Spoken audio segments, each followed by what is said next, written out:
ahí de otro lado como todos los días acompañándonos. Muchísimas gracias. Hola, compañeras. Hola. ¿Cómo Viernes. andan? Muy bien. Al fin viernes. Viernes. Para ir a bailar. Ah, no se puede. No se puede. Para ir a chupar barandas. Ah, no se puede. Bueno, para chupar algo se puede. Sí, en casa. Cada uno que haga lo que pueda. Uno que chupe lo que quiera. Sí, Claro. se va arreglando con lo que hay. Una birrita. No es un momento para salir a pedir nada a nadie. Nos vamos a arreglar con lo que haya en casa. Sí. Aunque sea poco. Aunque sea Yo ahora que aprendí a hacer tragos, que soy una experta en tragos. Bueno, pronto le vamos a conseguir. Bueno, lo cierto es que vamos a ir estos días y todos estos días hemos estado hablando también de la salud de nuestro compañero, de mi compañero de radio, Sergio Lapehue.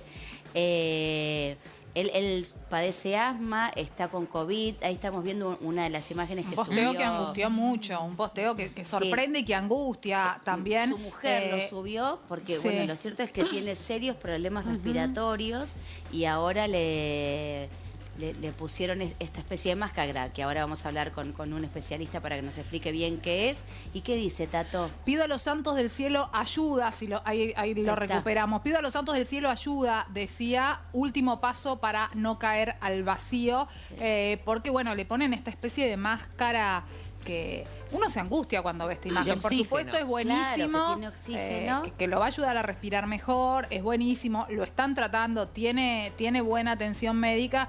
Pero la verdad son días muy movidos para lo que tiene que ver con el COVID y la industria Este casco televisiva. evita el entubamiento. Claro, Eso es lo importante. es un casco. Ahora vamos a hablar con el doctor Guillermo Montiel, que es neumonólogo, que es especialista. Ya lo tuvimos en el programa, un gran profesional.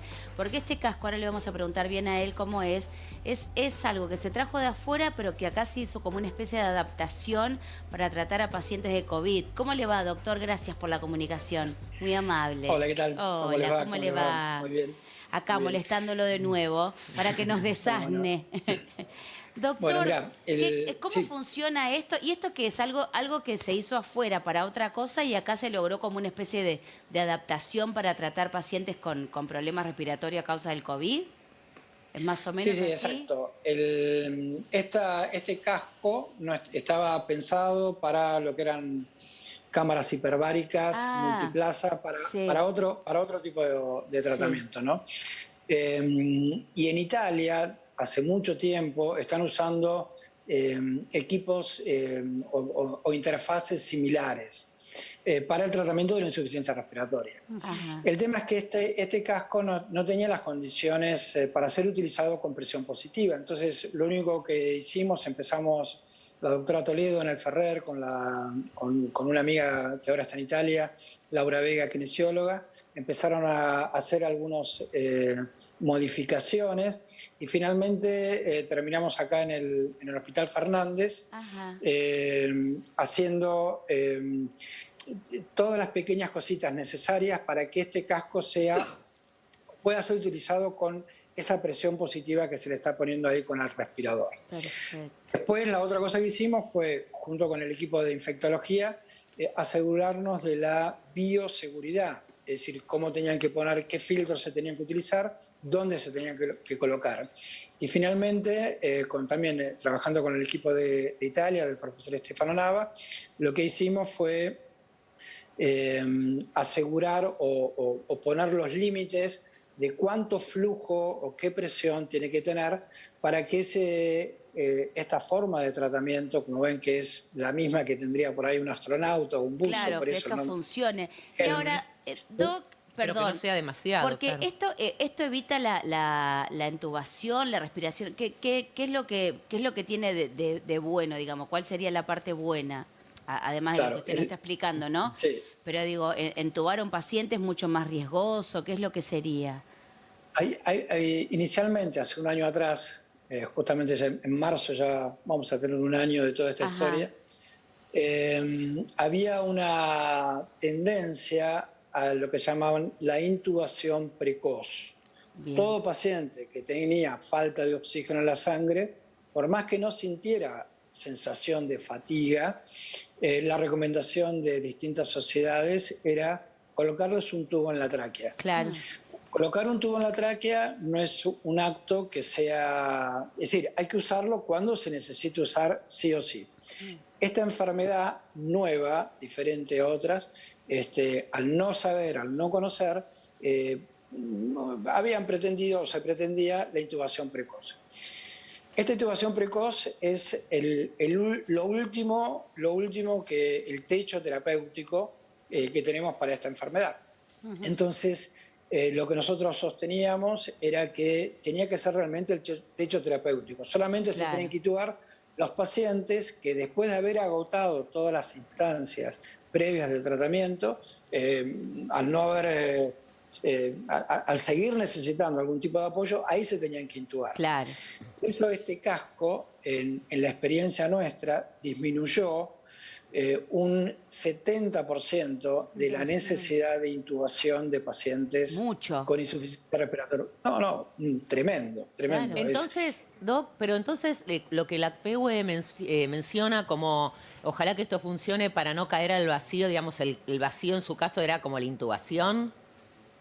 Yo creo que después de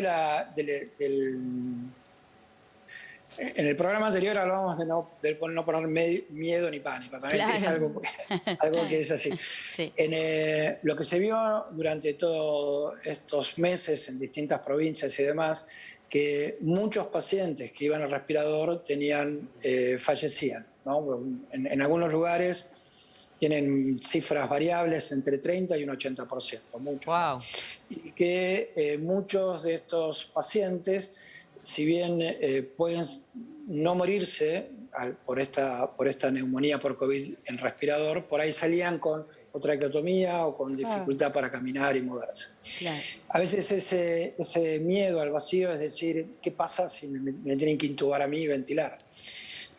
Tanto es así que de a poquito, no por recomendación de organismos de salud pública, sino por la necesidad desde las bases que son los médicos que están trabajando en emergencia, en terapia. Claro. Y ahora... Esta experiencia fue creciendo y fue haciendo que en muchos lugares esto ya sea la primera opción para no caer al vacío. Digamos. Y Doc, le hago una pregunta, que el otro día me quedé con ganas y ahora que usted lo nombra, porque a mí yo hice cámara hiperbárica en su momento cuando tuve una neumonía también por COVID. Esto es obviamente nada que ver a lo de Sergio Lapehue, digo, no, porque tengo la suerte de tener a mi suegro médico y que pude hacer unas sesiones de cámara hiperbárica y a mí me cambió la vida casi. Digo, ¿es recomendable quien pueda tener acceso a obviamente siempre indicado por un médico y guiado por los médicos, ¿no? Pero ¿sería recomendable usar la cámara hiperbárica también? Hay algunas experiencias que sí, sobre todo en la gente en Bahía Blanca están desarrollando este tema. Ajá. Pero te aclaro una pequeña cosita. Sí. Ahí adentro de ese casco, de ese helmet, hay una presión positiva, hay una presión estamos por encima de la presión atmosférica. Claro. Y lo que le estamos poniendo es oxígeno, por lo tanto... Puro. El mínimo necesario para lograr una saturación adecuada. Ah, perfecto. ¿No? ¿Podemos darle oxígeno al 100% si fuera necesario? Sí, pero si tiene que recibir oxígeno al 100%, su pulmón está muy dañado. Claro. Ese es el concepto. Doctor, entonces, claro. Sí. Doctor, una persona que está intubada, cuando empieza a mejorar, ¿le pueden poner este casco? Es decir, porque estamos hablando del casco antes de intubar al paciente, pero ¿se puede usar post-intubación para justamente sacarle antes, sacarlo antes de esta situación? Ay, ¿qué tema pusiste ahí el dedo en la llaga? Antes de la pandemia, este era un método, no el helmet, pero sí el alto flujo, sí la ventilación no invasiva o el CPAP, era un método que se utilizaba habitualmente para sacar al paciente del respirador. Ajá. ¿Ok? Durante la pandemia, no sé qué nos hizo este virus en la cabeza de muchos de los médicos que tenemos que tomar decisiones, esos métodos se dejaron de utilizar.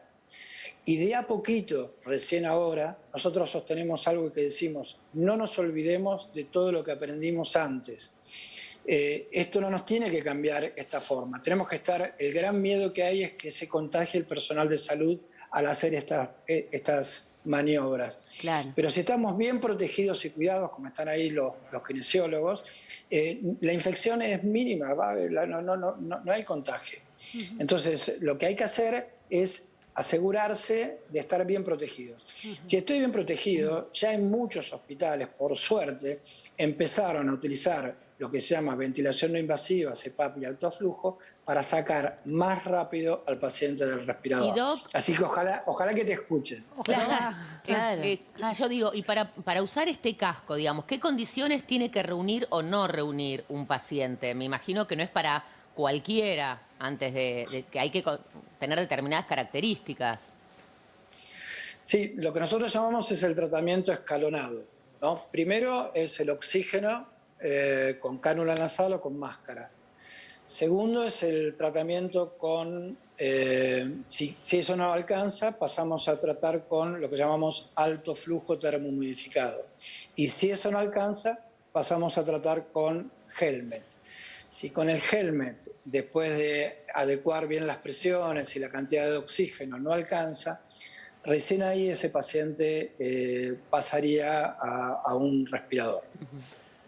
Doctor, ¿y qué tanta...? Usted está diciendo que este método, el del casco, es un método relativamente novedoso en su uso en pacientes con coronavirus. Por eso me surge la pregunta de qué tan equipados estarán los hospitales públicos con este casco, ¿no? Si se demuestra que es bueno, ¿alcanza para todos los hospitales? ¿Cuántos hay de estos en la Argentina? Mira, nosotros terminamos de desarrollar este helmet en abril, mayo. En mayo ya se había comercializado y comparado un respirador, por ejemplo, que se compraron muchísimos respiradores. Un respirador está entre $10.000, $20.000, algunos sale $40.000, pero calcularé alrededor de $15.000 un respirador. Sí. Estos helmets, estos cascos están en, no sé, son menos de 1.000. Bueno, es una maravilla. Estamos hablando de, no sé, $60.000 oficial, yo qué sé, $60.000, $80.000, una cosa así. Mucha diferencia, además. Sí. Y actualmente en Rosario, en Bahía Blanca y creo que también en Madrid, si no me equivoco, ya están haciendo estos cascos tipo producción nacional que están en este momento registrándose en ANMAT. Bueno. Digamos que el casco que están haciendo en Bahía Blanca es un helmet que va a estar saliendo, no sé, de costo, no sé, creo que $30.000 o menos. ¡Qué maravilla! Bueno, es mucha diferencia. La ventaja es que este helmet se puede utilizar en más de 5 o 10 pacientes, se puede esterilizar bien sin problema. Perfecto. Doctor, le pregunto a ver cómo es la forma en que se utiliza el casco, bajándolo a lo llano, ¿no? Por supuesto para especialistas, pero digo, Sergio Lapeygue tiene ahora colocado ese casco, por lo que vemos en la foto está consciente. Evidentemente el paciente no necesita estar ni sedado ni dormido para la colocación del casco. ¿Y cómo es las 24 horas que lo tiene colocado o se lo sacan por determinados periodos? Me refiero a comer, a tomar agua, porque si está consciente puede tener cierta autonomía. Perfecto, sí, perfecto, es así. Este helmet, cuando está con presión positiva, está con lo que llamamos terapia alternante. Está con CPAP, después para todo lo que es higienizarse, comer, beber, se coloca un alto flujo. Más o menos hace esquemas de 4 horas, 2 horas, 4 horas, 2 horas o 6 horas, 2 horas, de acuerdo a la respuesta clínica que tenga. La gran ventaja, que es lo que vos acabás de decir, que es perfecto, el paciente no está ni sedado ni relajado, está consciente, colabora con su tratamiento, claro. Se va dando cuenta. También con ese casco también puede estar boca abajo, eso también ayuda mucho a la aireación. Pero el tratamiento no es... Una de las cosas que recomendamos es que no sea 24 horas por 7 días a la semana, porque es intolerable. Si bien hay algunos pacientes que tienen una sondita nasogástrica por donde se pueden alimentar e hidratar, lo que hacemos son terapias, rotación de terapia se llama. El término sería rotación de terapia entre el CPAP y el alto flujo. Así que está muy bien tu comentario. Doctor, recién usted hablaba sobre los contagios, los posibles contagios. Hablar la foto de la PEWE con este casco, me imagino que también debe ser menos contagioso para el personal que atiende al paciente. Hay una protección muy grande ahí. Absoluta, es absoluta. Vos fíjate que este casco tiene un filtro a la entrada, es decir, que el paciente solamente respira aire filtrado con un 99,9% de pureza del aire, sin partículas, sin virus, sin bacterias, y cuando exhala por el otro puerto, que tiene un filtro EPA similar, donde va a estar... ¿Vieron lo que es el N95 recomendado? Sí. Porque filtra el 95%. Estos helmets, estos cascos, tienen filtro del 99,9%. Son mucho más eficientes para filtrar que el N95. Estos cascos también están diseñados para el personal de salud. Se usan muy poco porque son muy pesados, pero en casos como vimos fotos de Wuhan y demás, yo tengo que entrar rápido a ver al paciente, me tengo que vestir, me tengo que poner mascarita 1, mascarita 2, antiparral. No, simplemente me pongo, yo médico, me pongo el helmet y entro directamente a ver esto. Doc, sí. Yo quiero ser... ¿Sigue ahí, Doc? A ver, sí, estoy acá. Porque yo tengo esta duda. Tengo esta duda, ¿no? Yo que soy un poco claustrofóbica. Sí. Yo espero que nunca lo necesite, pero creo que si me llegan a poner el casco... ¿Ahí no se escucha, Doc? Ahí no se escucha. Yo estoy escuchando bien, estoy tratando de poner la cámara otra vez. Bueno, nosotros lo escuchamos perfecto. Ahora cuando vuelva la imagen, pero quédese tranquilo que lo seguimos escuchando. La pregunta es la siguiente, si me escucha. Yo, por ejemplo, soy bastante claustrofóbica, ¿no? Y espero nunca tener que necesitar el helmet, pero en caso de llegar a necesitarlo, tengo más miedo de morirme de claustrofobia que de COVID. ¿Genera algún malestar? ¿Hay pacientes que no pueden tolerarlo? ¿Cómo es? Específicamente claustrofobia no tuvimos pacientes. Porque cuando llegas ahí tenés tanto cagazo que se te pasa hasta la claustrofobia, ¿no? Sí. Lo único que querés es respirar, claro. Lo que notás rápidamente es el alivio en la respiración. Claro. Y no es oscuro, vos podés escuchar, no perdés ningún sentido. Vos ves, estás mirando, ves que es plástico, transparente. También podemos hablar y me escuchás, así que no sería el tema de claustrofobia. Y rápidamente, como si te sacara rápido una espina de la mano y decís, ay, gracias, ya me olvido del dolor. Esto es lo mismo. Claro. Te pongo el casco, empezás a respirar bien, te sentís aliviada y ya... Es decir, me ves mi cara, me escuchás lo que te estoy diciendo y no estás como encerrada en un ascensor. Entiendo. Entonces, no tuvimos episodios de claustrofobia hasta ahora. Doctor, quiero salir unos segundos del caso de la PEWE y cómo funciona esto, porque entiendo que todos son mecanismos para facilitar la recuperación de los pacientes, para que se sientan mejor, para cuando ya están en situaciones complicadas poder ayudar en la recuperación. Hoy nos enterábamos también de la situación de Karina Gao, una chica jovencísima que trabaja con Florencia Peña, que tiene mellizos y está embarazada de 25 semanas y que contaba en sus redes sociales que le iban a inducir un coma también. Así que más allá de lo de Sergio Lapegue, le quiero preguntar cómo es la situación de llevar a un coma farmacológico a una chica que está embarazada de 25 semanas. No voy a hablar de ella, desconozco, pero cuando se toma la decisión de intubar, la decisión de colocar un tubo en la tráquea para darle un soporte ventilatorio, durante los primeros días, a veces se hacen semanas, se induce lo mismo que hace el anestesista cuando vas a la cirugía, se induce un estado de relajación muscular, sedación y analgesia, donde vos estás en lo que se llama un coma inducido farmacológicamente, no tener respuesta.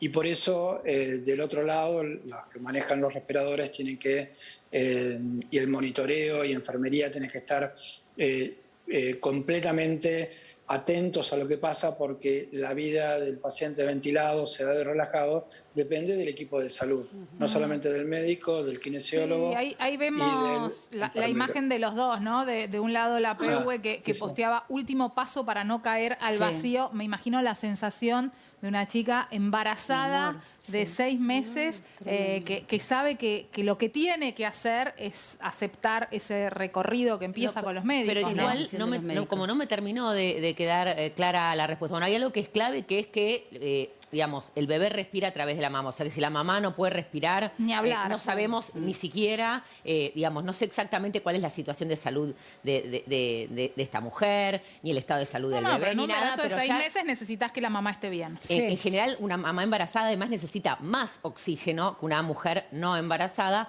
El tema es, ¿qué riesgo puede suceder con alguien que llega hasta la embarazada, que llega hasta la necesidad de ser intubada? Y por otro lado, si es sostenible el embarazo. No lo terminé de entender en su respuesta. No la di, es difícil. Es difícil eso porque, como decís, el bebé respira a través de la placenta y no solamente, es decir, todo lo que es el capítulo de ventilación y asistencia respiratoria mecánica invasiva en embarazo es... vos estás ventilando teóricamente a 2 personas, ¿no? Prácticamente a 2 personas, que a veces tienen requerimientos diferentes, porque la placenta va a tomar el oxígeno de la sangre de la madre, pero también el problema de la placenta es todo el tema vascular. Si hay hipotensión, va a caer también la cantidad de oxígeno que le va a llegar al chiquito. Y si tengo que usar drogas vasoactivas que van a producir vasoconstricción, posiblemente se generen también algún tipo de problemas. Ventilación en embarazo ya es un tema también de especialista. Claro. Y hay que ser muy cuidadoso y teniendo en cuenta los riesgos de uno y de otro. Tal cual. Es una respuesta muy ambigua que te doy. No, pero quedó clarísimo. No, está bien. Y bueno, desde acá todo el apoyo para toda la familia, para Karina, para su esposo y para todos los que están ahí acompañados en este momento.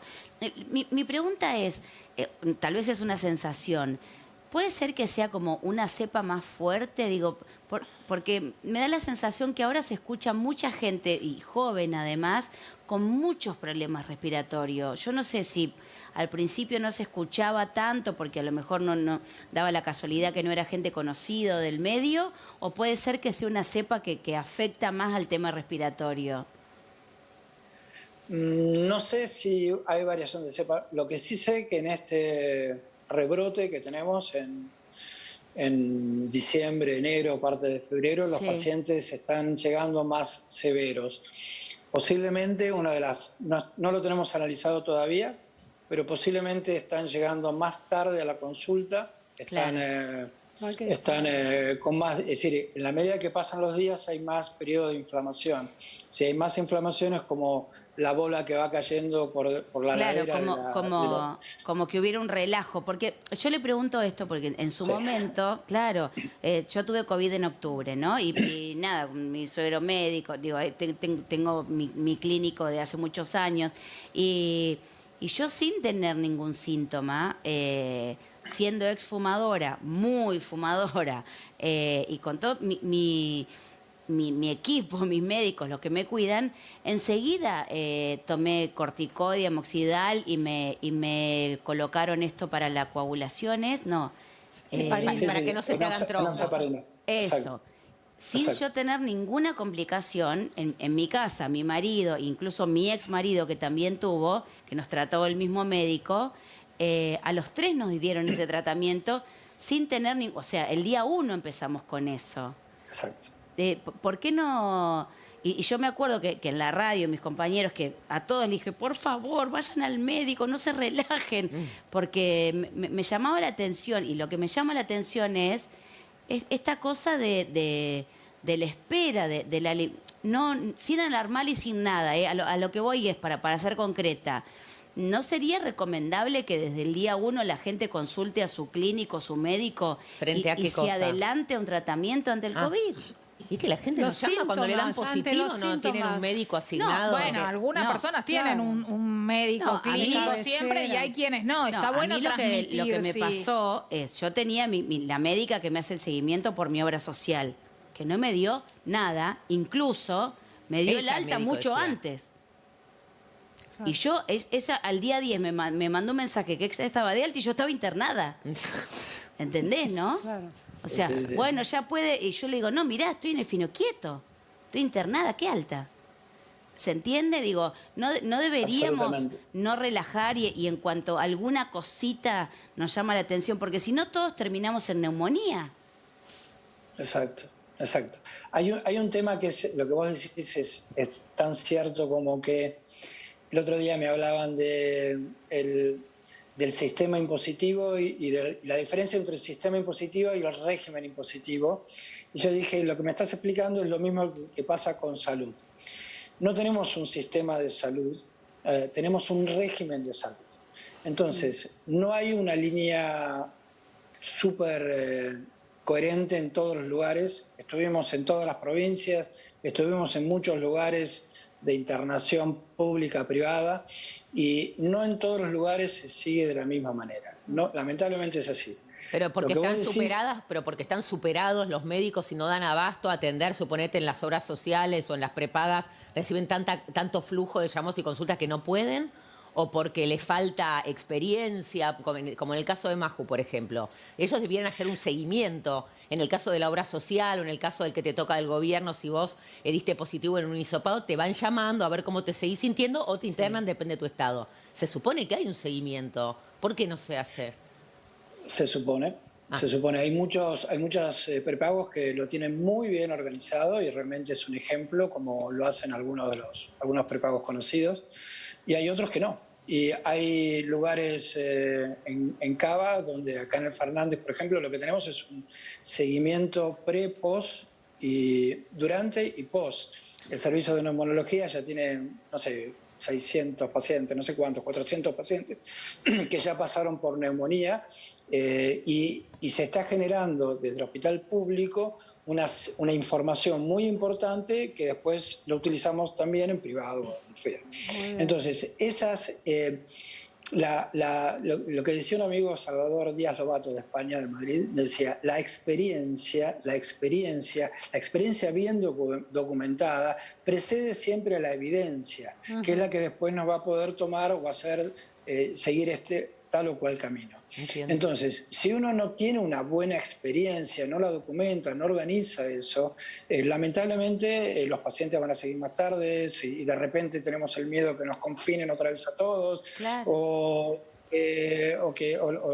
lo que fuere, ¿no? Lo que pasa es que todos fuimos aprendiendo en el camino. Lo que decíamos hace un año nada tiene que ver con lo que decimos ahora, ni los médicos, ni lo que nos pasa a nosotros, sí, ni pero las si hay reacciones. alguien enfermo, lo llamás todos los días y le preguntás pero está bien, cómo pero está. fuimos aprendiendo. Es decir, ahora tal vez la experiencia lleva a que vos controles a un enfermo de COVID post-COVID, ¿no? Claro, pero lo que yo no entiendo es qué tendría de malo, no sé si la palabra es correcta en medicina, digo, ¿no?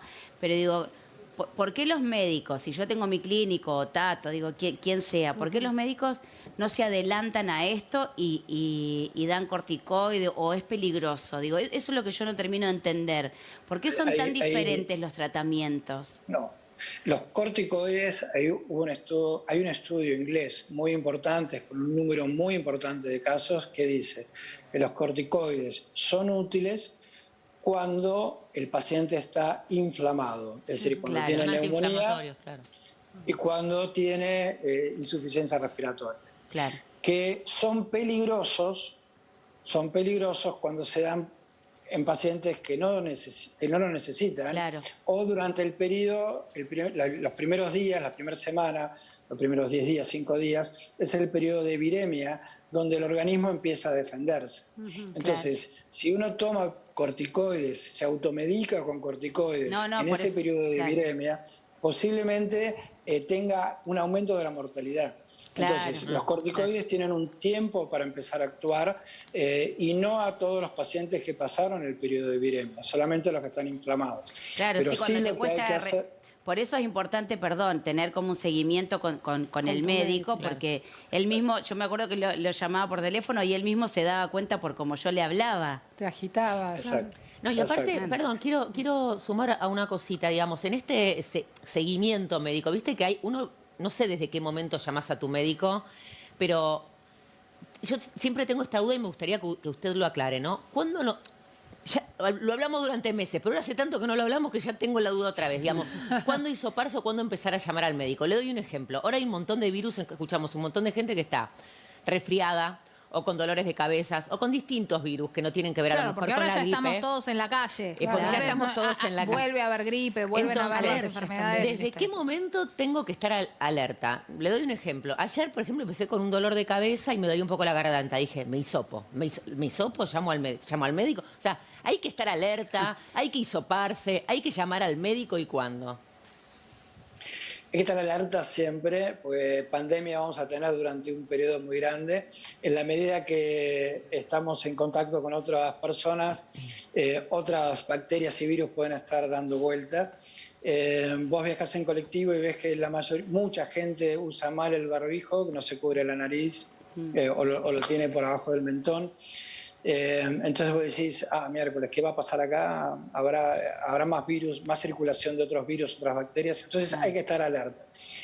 Lamentablemente, el coronavirus me va a dar síntomas parecidos a un adenovirus, a un rinovirus, a una influenza. Me puede dar los mismos síntomas iniciales. Entonces, depende. Lo que pasa es que el coronavirus me puede llegar a dar progresión de síntomas. Hay muchísima gente que tuvo coronavirus y que ni llamó por teléfono ni nada, porque solamente el 5 o 10% son los pacientes que van a ir a internarse o a atenderse. Entiendo. Lo que sí tengo que tener en cuenta, que sería la responsabilidad social. Mi señora siempre habla de que somos una sociedad adolescente, porque es una sociedad joven o lo que fuera, en relación a la historia. Y el adolescente es siempre, a mí no me va a pasar, no me voy a morir, soy inmortal, etc. Entonces, ahí es donde uno empieza a descuidar socialmente. Dejo de tener responsabilidad social. No quiere decir que soy más responsable social si me quedo encerrado en mi casa, no, porque eso es peligroso para la locura que me produce, pero sí, si salgo, tengo que salir con responsabilidad. Entonces, si yo tengo síntomas de gripe, puedo tener durante la pandemia, mi primer diagnóstico va a ser coronavirus, lamentablemente. Claro. Por ahí no es coronavirus, pero entonces es como que no pase como Pedro y el Lobo. Si yo tengo que estar atenta, tengo que tener un médico de confianza que me dé seguridad, que conozca algo de epidemiología para no inducirme a error y decir, no tenés nada, salí, tomate un taxi o caminá o andate a una fiesta clandestina, lo que sea. No puede ser eso. Entonces, sí. ¿Y cómo es el tema del alta, no? Esto, por ejemplo, que le pasó a Maju, que pasados, no sé, 10, 14 días, a veces te llega el mensajito de la prepaga, la obra social, que te dice, ya estás de alta, y vos decís, no puedo respirar.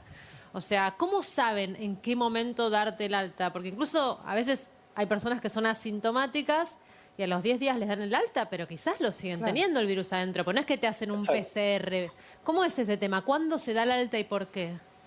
Se tomó esto no, lo que nos llega a nosotros, ¿no? Se toma la decisión, los grupos de infectólogos y epidemiólogos toman las decisiones en relación a un tiempo determinado, nada más. Entonces, los pacientes leves asintomáticos que no tuvieron necesidad de internarse, a los 10 días más o menos ya están con alta epidemiológica para poder reintegrarse.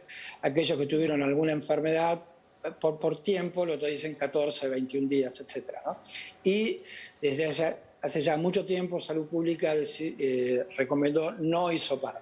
Lo que se había visto era que tenemos un compañero en el hospital que estuvo más de 30 días con hisopados positivos, pero lo que determinaron también es que esos hisopados eran partículas virales no infectantes, porque el PCR es tan sensible que puedo tener un virus partido en 800 partes partículas que no infectan, pero como reconocen ese antígeno que quedó como si fuera una basura no recogida, quedó ahí, claro, pero lo tomo, ahora lo detecto, entonces es positivo.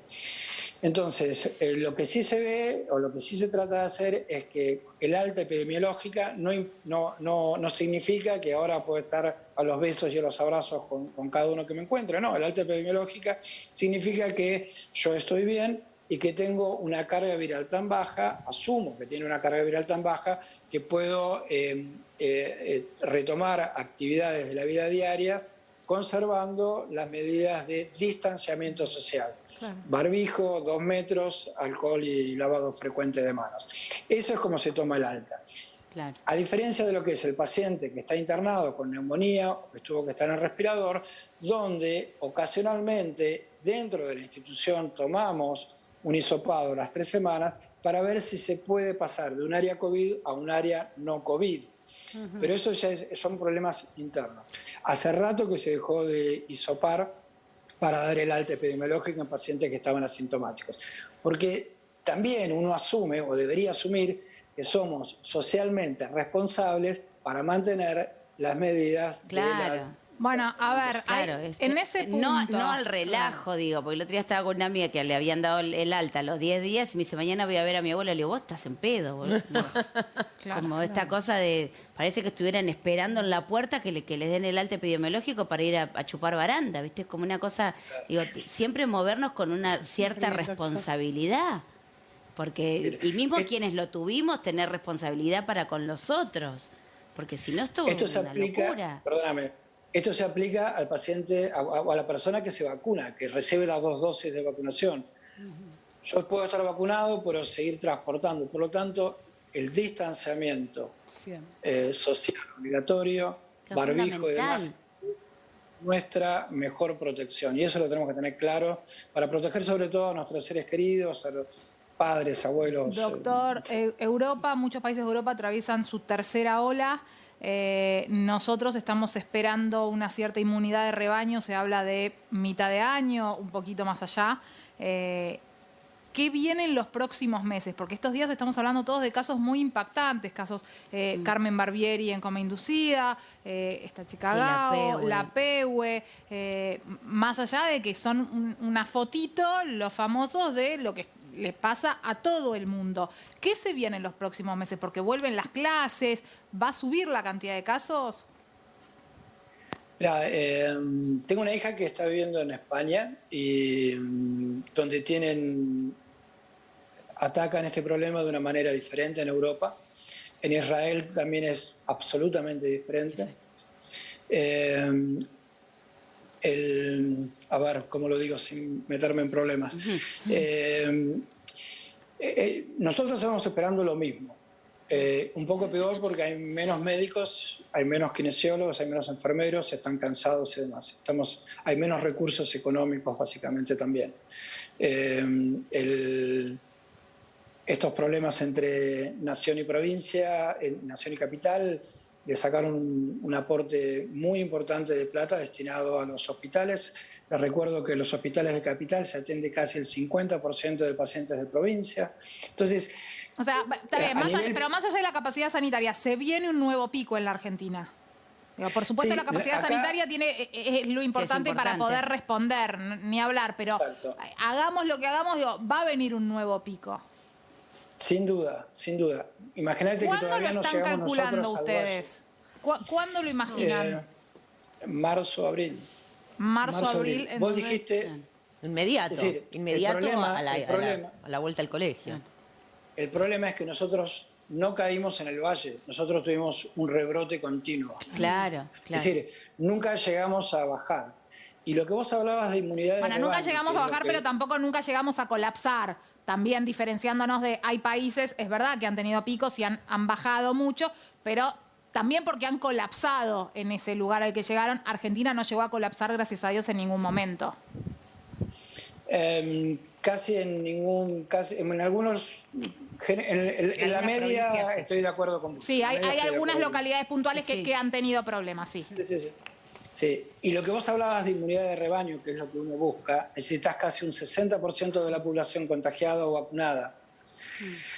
o un poquito más, de acuerdo a lo que algunos infectólogos dicen. Para eso nosotros estamos muy lejos de llegar a ese objetivo.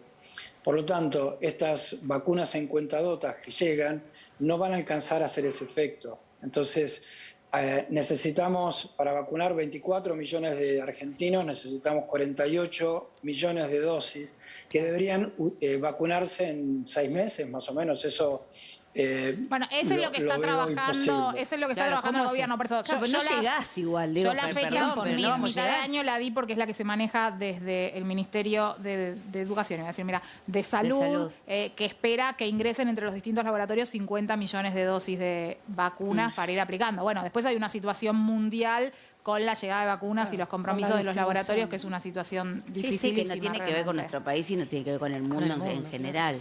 Claro. Por lo tanto, las recomendaciones que venimos haciendo nosotros es olvidarnos del tema, olvidarnos del tema vacuna nos salva.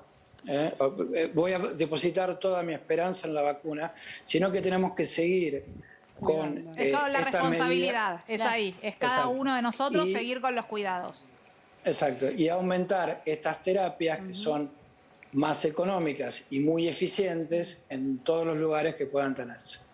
Doc, le hago una consulta con relación a las mutaciones que se están registrando a nivel mundial, ¿no? Salieron varios informes de la mutación del virus y ya los laboratorios trabajan en intensificar la vacuna. Dicen que la vacuna igualmente sirve para esas mutaciones, pero me pregunto si los tratamientos que se empezaron a emplear en Argentina y que fueron bastante novedosos, como el suero de los pacientes recuperados o el suero equino también en su momento, podrían servir para esas mutaciones del virus. ¿Se siguen utilizando de la misma manera?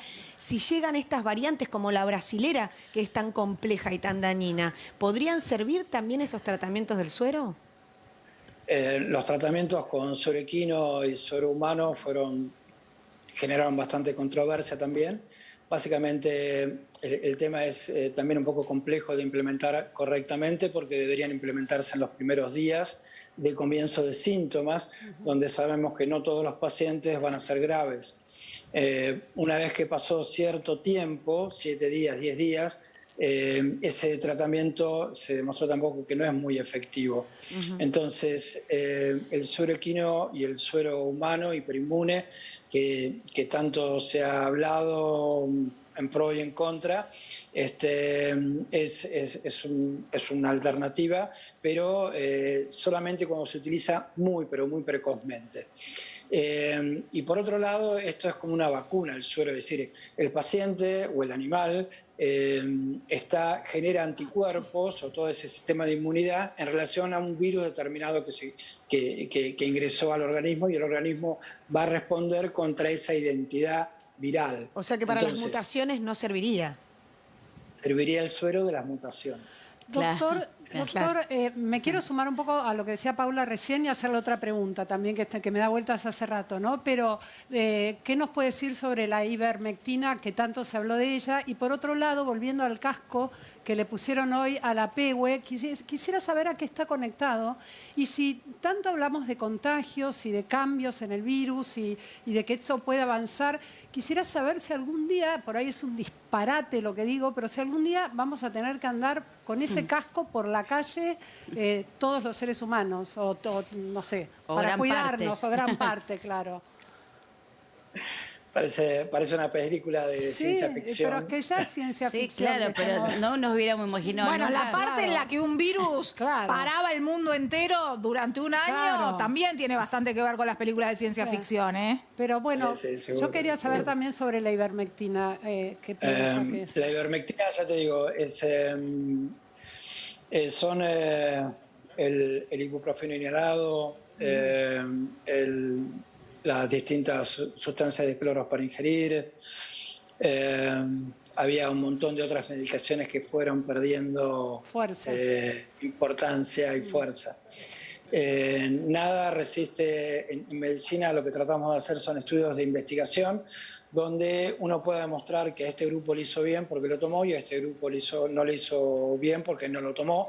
Estos son estudios que se llaman ensayos clínicos controlados, que tienen que hacerse, hay posibilidad de hacerlos.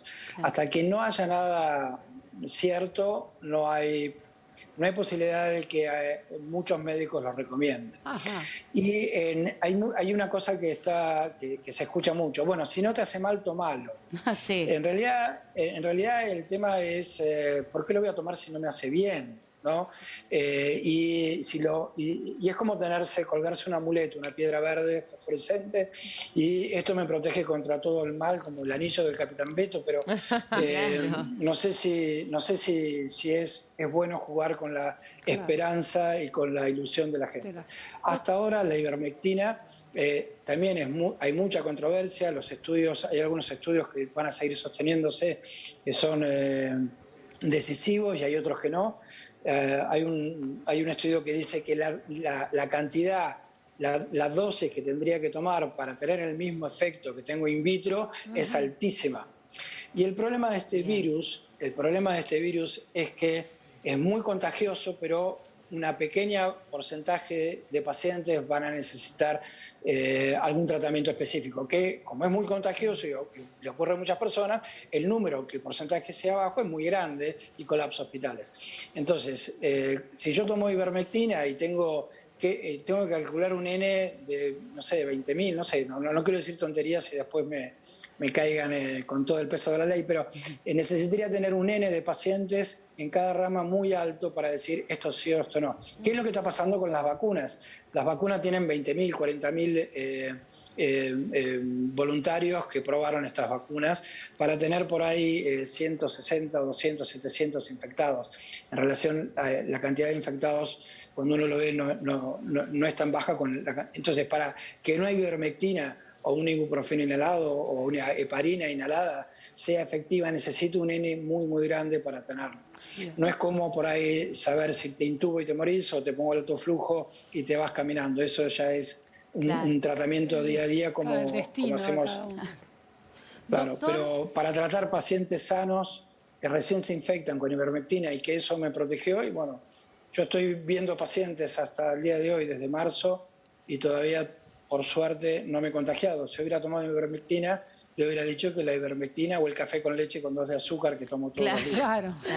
Doctor, le quería consultar por la dificultad de los pacientes fumadores, ¿no? Porque sabemos, bueno, el cigarrillo ataca el pulmón, el coronavirus también ataca el pulmón.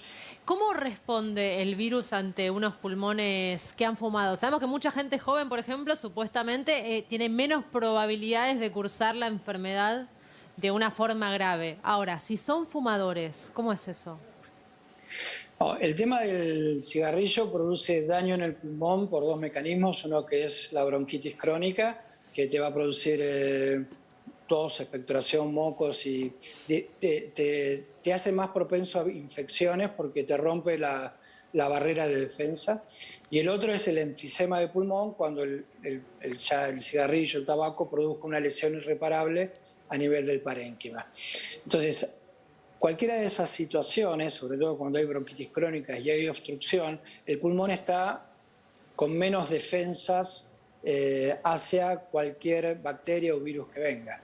Entonces, y si me afecta el virus, me produce y yo tengo enfisema y bronquitis crónica y EPOC, y me produce la misma neumonía que a la otra persona, como yo tengo menos reservas fisiológicas en mi pulmón, tengo más chance de salir mal parado. Claro. Por otro lado, también saben que yo empiezo a fumar hoy, fumo 2 paquetes de cigarrillo por día, y me hacen una encuesta a los 2 meses, mi pulmón no está muy alterado, porque el pulmón es como una intoxicación o un envenenamiento con un veneno que va actuando de a poquito. Necesito muchos años, en términos generales, ¿no? Hay excepciones, pero en las generales de la ley necesito muchos años de fumador para lograr ese daño irreparable. Lo que pasa es que no me doy cuenta que tengo daño irreparable hasta que ya lo tengo. Claro, hasta que tenés el daño, tal cual.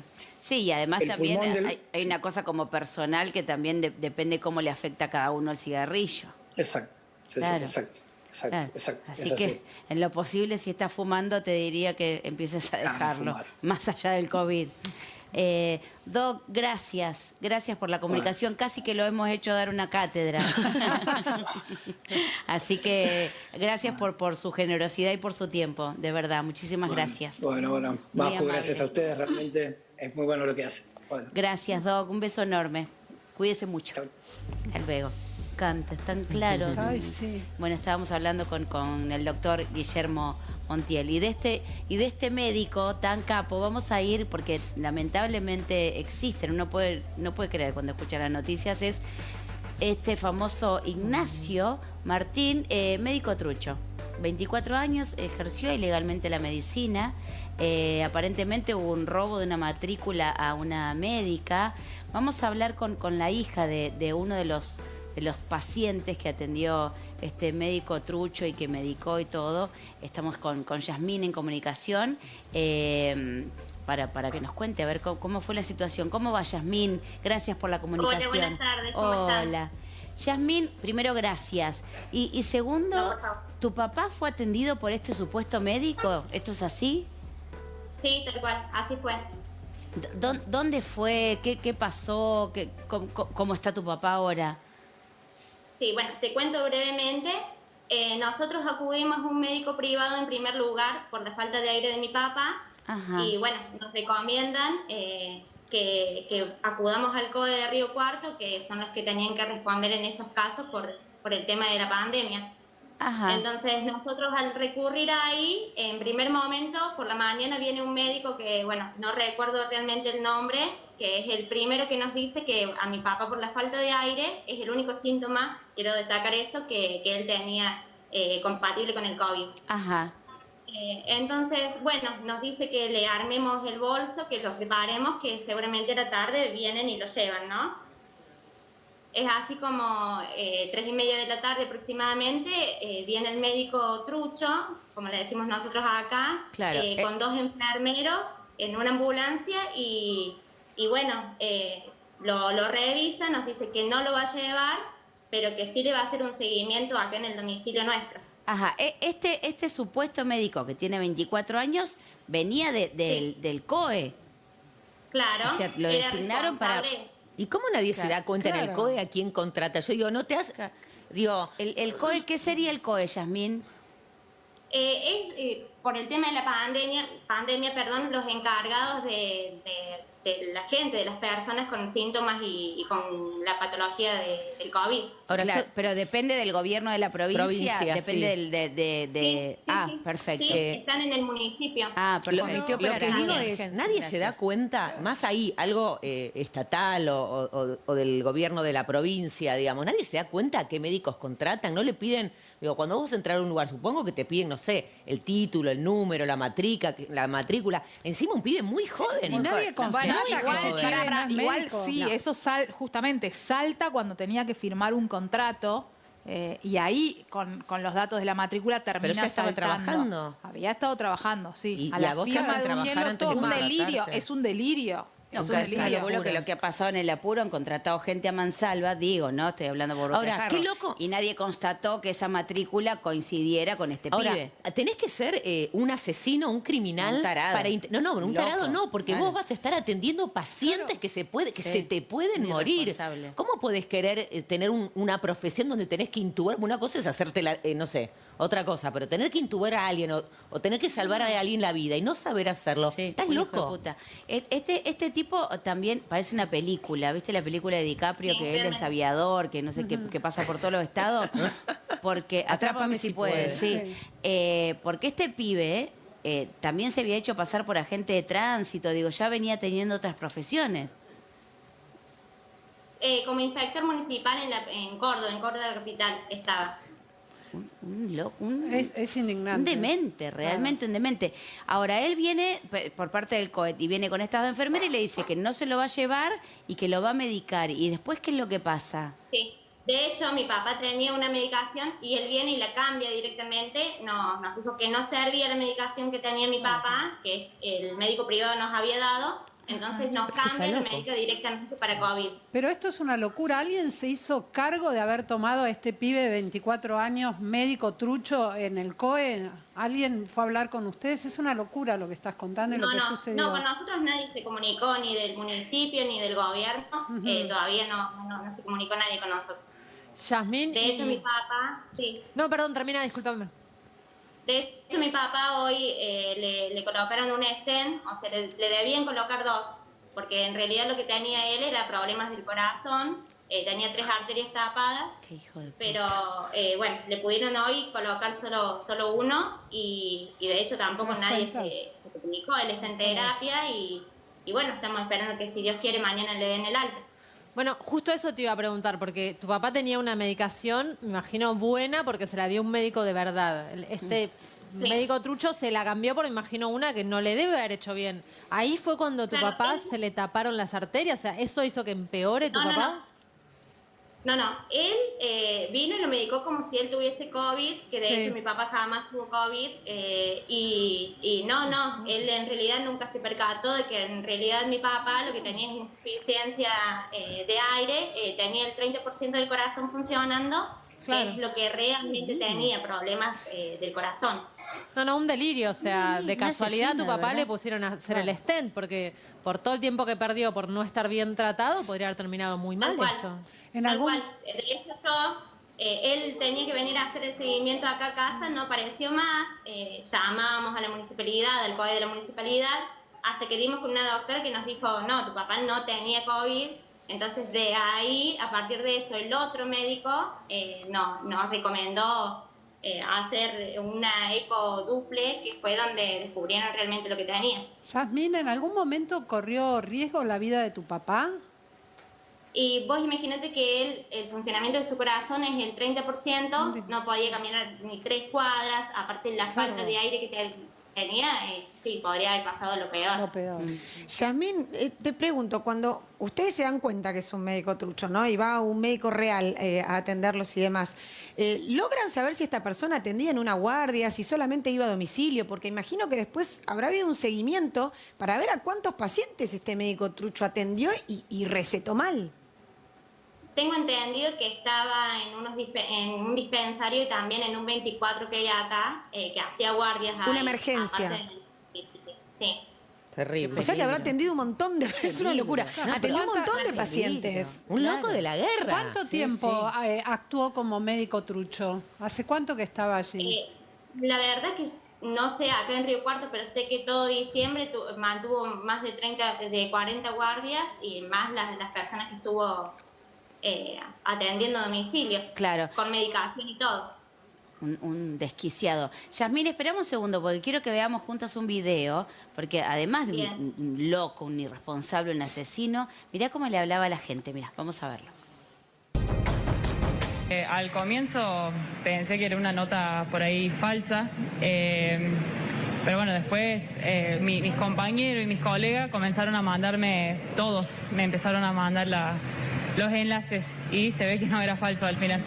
Cuando me enteré, me pasó el número de un abogado, una compañera, y me estuve asesorando un poco con ella, con este abogado, para saber, digamos, qué repercusiones podría tener. Y ahora quedaría denunciar con el Consejo de Médicos. La verdad que no me interesa tomar acciones en contra de él personalmente. Lo único que me interesa es que no me perjudique mi matrícula ni mi práctica médica. Bueno, este no era el tape. Chicos, este no era el tape. No, digo, esta es la médica a quien él le roba la matrícula. Yo, con todo respeto, no coincido con la médica. Yo le hago una acción judicial hasta la última consecuencia. Pero aparte está usando tu matrícula, o sea, firmó. Su matrícula, es una locura. Ahora, esta es la médica que este tipo dice que su matrícula era el número de esta médica. Un delirio, un delirio. Vamos ahora sí al tape donde vemos hablar a este tipo. Mira. El paciente llama al 0800 de 8 a 20 horas, opción 1, manifestando la sintomatología que presente. En el caso de que sea una sintomatología que requiera una consulta médica, se me deriva en mi oficina, en donde yo le hago una telemedicina y evalúo si necesita ese paciente una valoración de un médico en la casa o solamente el seguimiento con la telemedicina. Y de 20 a 8 de la mañana, las llamadas entran en el 107, en donde el 107 también se la deriva el médico que está de guardia para que evalúe la misma situación. ¿Cuánta gente está trabajando en este lugar y de qué dependencias? No, acá tenemos gente de todos lados, tenemos gente de la municipalidad, tenemos gente del voluntariado, tenemos médicos del COE Central, tenemos médicos locales de acá. Es todo un conjunto de gente. También está trabajando junto con nosotros las Fuerzas Armadas en la parte del apoyo logístico. Ahora, un nivel de delirio, un desquiciado. Es la película, chicos, vean esa película, una película vieja, pero digo, el tipo habla desde un lugar, desde un conocimiento que es demencial. Da una nota periodística. Es robando vidas. Es una locura. La mamá lo podía ver en la televisión, o sea, ¿me entendés lo que te digo? Sí, los hermanos, los Todos lo amigos. podían Los amigos, conocer. alguien podría haber dicho, este chico no estudió Compañero en la medicina escuela. jamás. Sí, hay que ver. Yasmín, él ¿recordás vos que era así, hablaba así con esta precisión, este loco de mierda o qué? Sí, tenía un vocabulario realmente, a nosotros nos sorprendió por el hecho de que con una paciencia vino acá, se sentó en la mesa, se sacó el barbijo, nos explicó absolutamente todo. Y bueno, uno se quedó súper conforme por la ¡Qué confianza peligro! una y por la tranquilidad que a uno le dejó realmente ese día, obviamente. Y Después ahora, no supimos más de él. ¿Cómo salta que este tipo, porque él cae por un problema médico en realidad, no porque lo estaban buscando ni nada? ¿Eso sabés vos cómo fue? No, yo tengo entendido que también fue a ver una paciente, no regresó más como hizo acá en casa y esta fue y averiguó realmente qué pasaba con ese médico que no había vuelto. Eso es lo que yo tengo entendido acá. Claro, porque él después se descompuso, tuvo convulsiones y ahí algo pasó en el medio confuso todo. Sí, medio raro fue todo. Claro, y ahora, del COET con ustedes no se comunicó nadie, a pesar de que se hizo público el caso de tu papá y todo, nadie nada, debe haber un quilombo ahí adentro. No se comunicó nadie, así que estamos a la espera. Como te decía, nosotros fuimos quienes estuvimos insistiendo para que nos dijera alguien la evolución de mi papá. Estuvimos llamando por día, estuvimos casi 5 días llamando, que nos dijeron primero que no había médico, después que el médico iba a venir y después hasta el último dar con una doctora que fue quien nos dio el alta, como por teléfono nos dieron el alta, nos dijo tu papá nunca tuvo COVID porque en realidad los 2 test le habían dado negativos. Es insólito todo. Igual mintió en todo, tenía 19 años, o sea, mintió hasta en la edad, tenía Pero nadie 19, se no da tenía cuenta que era 24. tan joven. Pero dicen que cuando lo O detienen... sea, tampoco tiene 24. No, tiene más 19 chico todavía. años. 19. También creó una empresa de medicina falsa en Córdoba y le mintió hasta a su pareja con la edad y con la profesión. Porque la pareja también declaró, la pareja de él. Es una Pero locura. este pibe de tratar es un peligro. Pero este pibe va a 19 terminar dando, porque va a ser inimputable, porque es una persona que está mal de la cabeza. No, y si a los 19 años tiene esa creatividad para inventar, mentir y estafar, Pero además es un horror. También un horror. es la locura, porque es lo que decía Carla. El tipo no es que dijo, no sé, soy periodista, Soy financista, soy panadero, te vendo soy un departamento y te estafo. médico, ¿En qué termina? médico trabajando para el gobierno de la provincia de Córdoba. No, O sí, sea, en medio de una pandemia, además. Lo contratan por como esa empresa asesino. trucha que él crea. Lo Ah, contratan a por través de porque él eso. genera una empresa trucha de medicina privada. pero qué loco, Dando desquiciado. notas A él lo periodísticas. contratan como una empresa terciarizada del Estado provincial. Como un servicio terciarizado, claro. Claro, nadie va a creer que el dueño de esa empresa es un loco de mierda, porque Pero la aparte verdad que- ganas de exponerte a contagiarte, porque digo, estás yendo a buscar a los pacientes contagiados para ver si es necesario trasladarlos o atenderlos y Sí, pero seguirlos. ¿te imaginas Ganas que de morirte, alguien que además. crea una empresa falsa y dice que es médico, lo que menos le importa es contagiarse de COVID, porque Claro, su cabeza Pero debe aparte estar un chico absolutamente de en otro lugar. 19 Es muy pendejo, años, es un nene. Un chico de 19 años Bueno, haciéndose pasar por enfrenta una médico. causa importante, No, falsificación tremendo. de identidad, utilización de... Es compleja la situación, Claro, pero por yo eso hay que ver lo que dice Carla. no creo que esta si médica- es, claro. si es Imputable o no. imputable. Claro. No creo que esta médica, por más que no quiera hacer nada de eso, va a ir por otro lado. No, claro. Inevitablemente. Ya está detenido, además. Ahora, Yasmín, tu papá está bien. Digo, porque entre toda esta Mi locura papá- está todo bien y ya le van a dar el alta, ¿no? Sí, mi papá Ah. hoy, fue intervenido y mañana, si Dios quiere, que seguramente ya va a estar de alta. Bueno, genial. Bueno, gracias a Dios. Yasmín, gracias por la comunicación. Le mandamos un beso a tu papá. No, por favor. Un beso. Gracias. Ah, espérame, Yasmín, ¿me esperás un segundo? Porque así te enterás también. Te vamos a hacer parte. Unite. No te ofrezco un mate porque no se puede, pero porque vamos a hablar con Guillermo Davies, que es periodista de Río Cuarto, que él está al tanto de la situación de quién es este pibe. Así también te ponemos al tanto a ti. No me cortes, Yasmín, por las dudas tengas alguna pregunta o algún dato para aportarnos. Gracias. ¿Cómo estás, Guillermo? Gracias por la comunicación. ¿Cómo estás, Maju? Un saludo para vos y para todo el equipo. Muy buenas tardes, muy bien. ¿Cómo va? Guillermo, ¿qué se sabe de este desquiciado irresponsable? Bueno, hay que decir que no se sabe, porque a medida que pasan las horas se van conociendo detalles, efectivamente, de esta persona, este falso médico. A medida que pasan las horas, porque la justicia, efectivamente, ya conocen ustedes, esta persona fue imputada, está detenida, permanece detenida. El fiscal Daniel Miralles no le ha tomado todavía declaración indagatoria, probablemente lo haga mañana o quizás el lunes. Estaban anunciando desde fuentes de la justicia de la provincia de Córdoba. Lo concreto es que paulatinamente se conocen detalles, por ejemplo, más allá de lo de Yasmín, que efectivamente fue uno de los casos resonantes, el hecho de que hoy la Fiscalía de la Municipalidad de la Ciudad de Río Cuarto se constituyó en querellante precisamente por el accionar de esta persona. Y dentro de los datos que se ha conocido, por ejemplo, es importante destacar, tener en cuenta que este falso médico no trabajó en clínicas, tampoco trabajó en el Hospital Central de la Ciudad de Río Cuarto, pero sí lo hizo, tal cual lo decía Yasmín, en centros periféricos, que son centros de atención de 24 horas.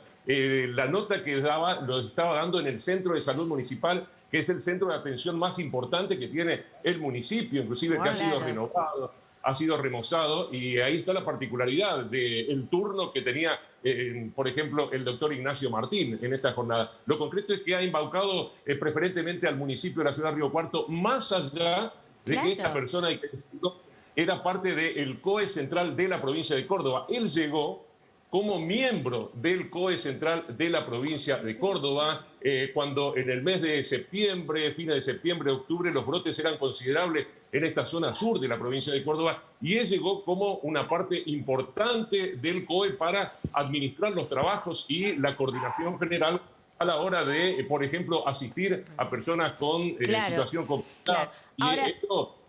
Sí, una locura. Y Guillermo, ¿cómo cae detenido? Digo, porque una de las cosas que se decía es que él se enfermó, tuvo convulsiones, no sé qué, y a raíz de ahí se desata todo, ¿o cómo lo agarran a este tipo?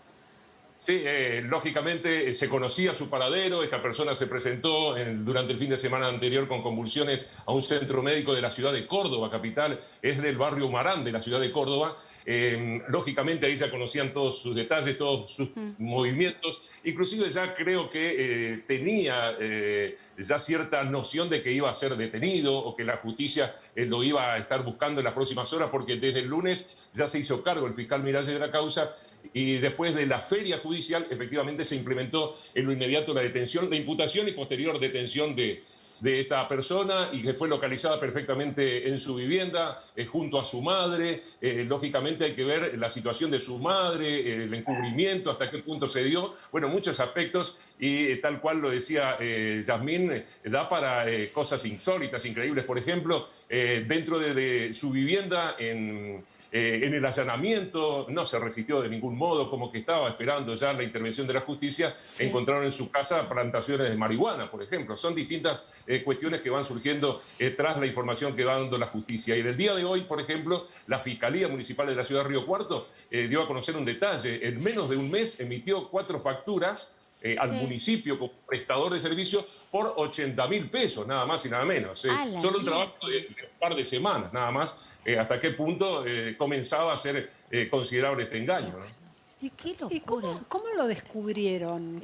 ¿Cómo cayó? Es un poco ¿Cómo lo descubrieron? ¿Cómo descubrieron que este pibe era... Bueno, esta persona, ¿cómo se produjo el descubrimiento? Es miembro del COE de Córdoba. Efectivamente, este joven vivía en un hotel, a la par de otros profesionales también. Cuando bajó el nivel de casos, las intervenciones comenzaron a ser menores por parte de miembros del COE de la provincia de Córdoba. En ese sentido, la tarea de urgencia de Ignacio Martín comenzó a ser más tenue, a ser menor, Y a partir de eso, como lo observaron desde el municipio de la ciudad de Río Cuarto, su trabajo permanente, constante, por ejemplo, él estaba disponible durante toda la noche si es que era necesaria una ambulancia de urgencia. Él determinaba, por ejemplo, la salida de las ambulancias, decía qué ambulancia tenía que salir, hacia dónde, hacia Río Cuarto, hacia la región. Bueno, tenía al frente una complejidad importante, coordinaba una complejidad importante. Bueno, esta su capacidad permanente, su eficacia, entre comillas, si es que vale el término, le sirvió a los funcionarios de salud para que, bueno... claro, para poner el ojo ahí. No, es un milagro que no haya gente complicadísima, que este tipo no haya hecho un desastre. La verdad que es un milagro. Claro, se lo descubrió cuando el municipio lo quiso contratar o inclusive pasarlo a una planta permanente de la Municipalidad de Río Cuarto. Y él no se dio cuenta, ahí tampoco que lo iban a hacer. No se entiende qué, Pau. No, le quería preguntar si se sabe a cuánta gente afectó, como decía Maju, ¿no? Porque en realidad tampoco sabemos si hay gente grave. Quizás hay gente grave por la atención de este falso médico. ¿Se sabe a cuántos pacientes habría asistido?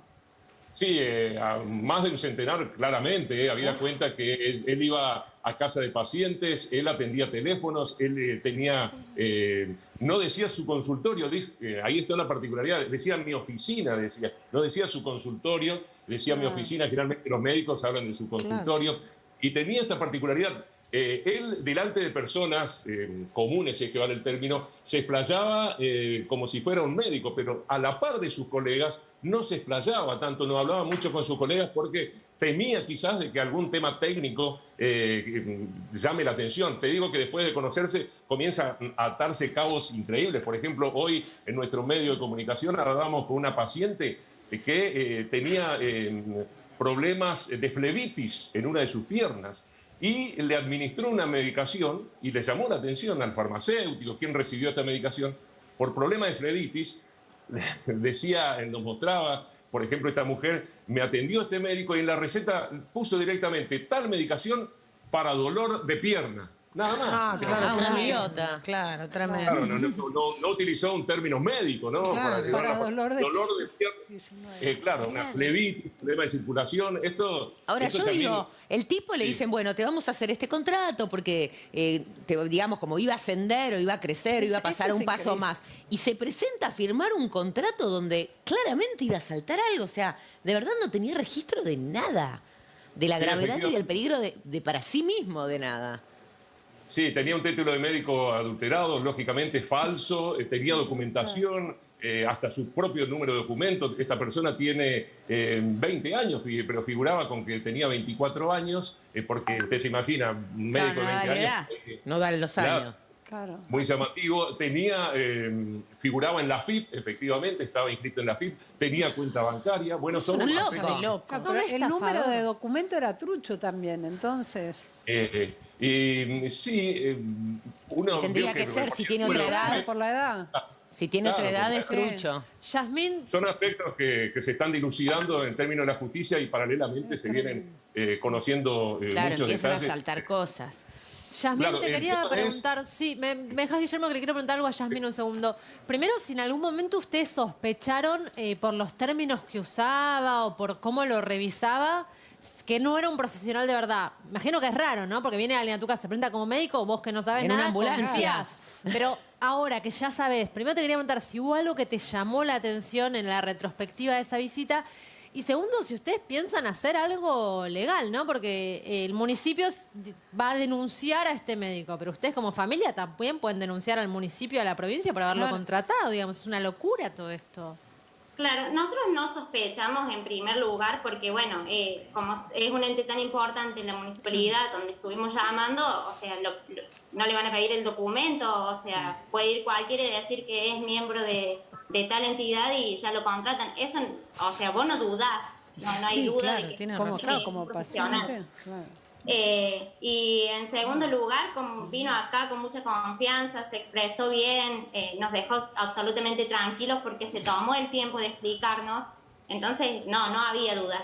Y en segundo lugar, si vos me preguntás por el tema de si hacemos algo judicialmente, por el momento no estamos pensando en eso porque, bueno, lo primero que uno espera es que es que mi papá salga bien de todo esto, Claro. que él todavía está en terapia, recién acaba de ser operado. Entonces, lo primero es eso, después él determinará.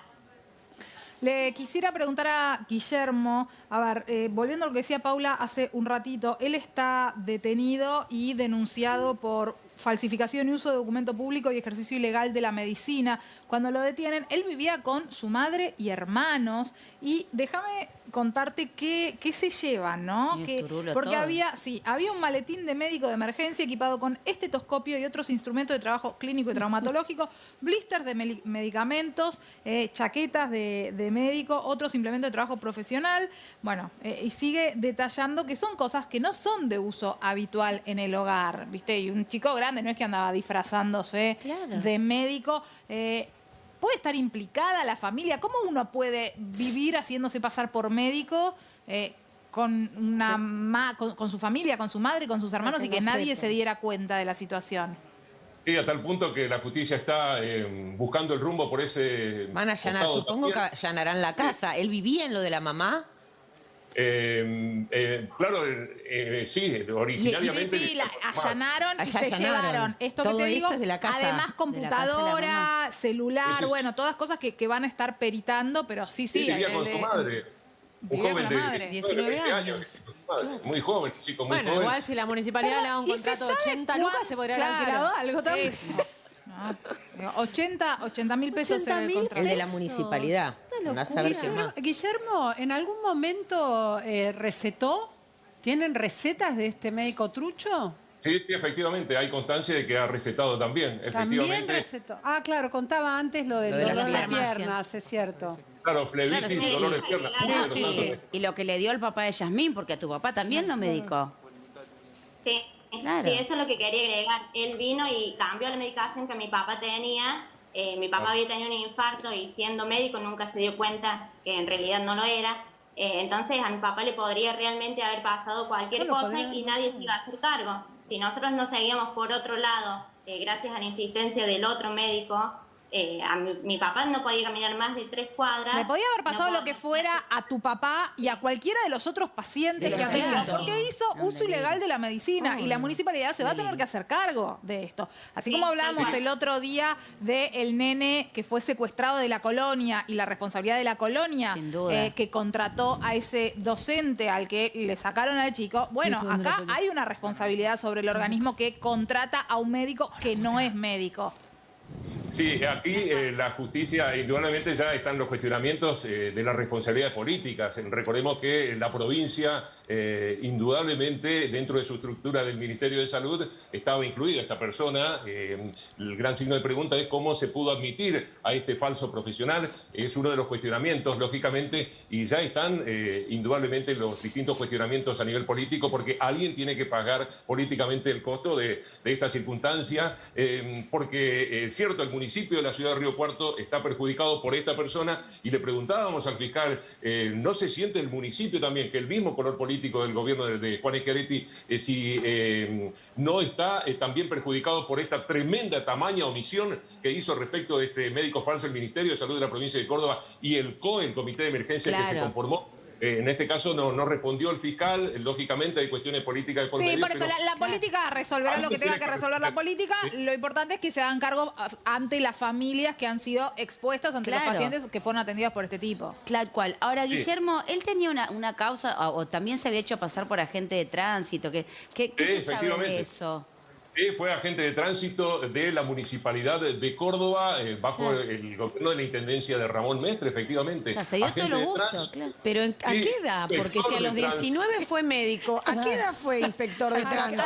¿A los 2 años? ¿Cuándo empezó con ¿En qué momento pasó eso?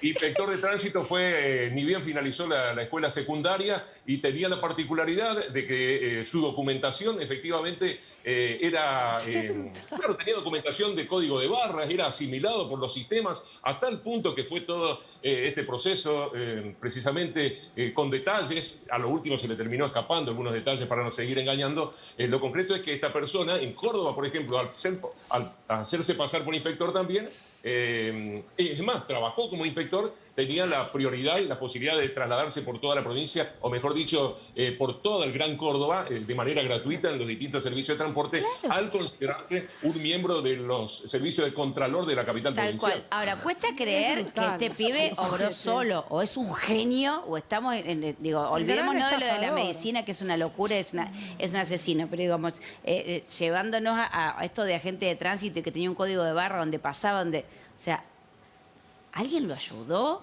¿O tiene alguien algo pasó ahí? ¿Cómo puede ser que un nene de 17 años sea contratado por la municipalidad? Para ser inspector. Para ser inspector de tránsito. Sí, lo claro, Maju, es que...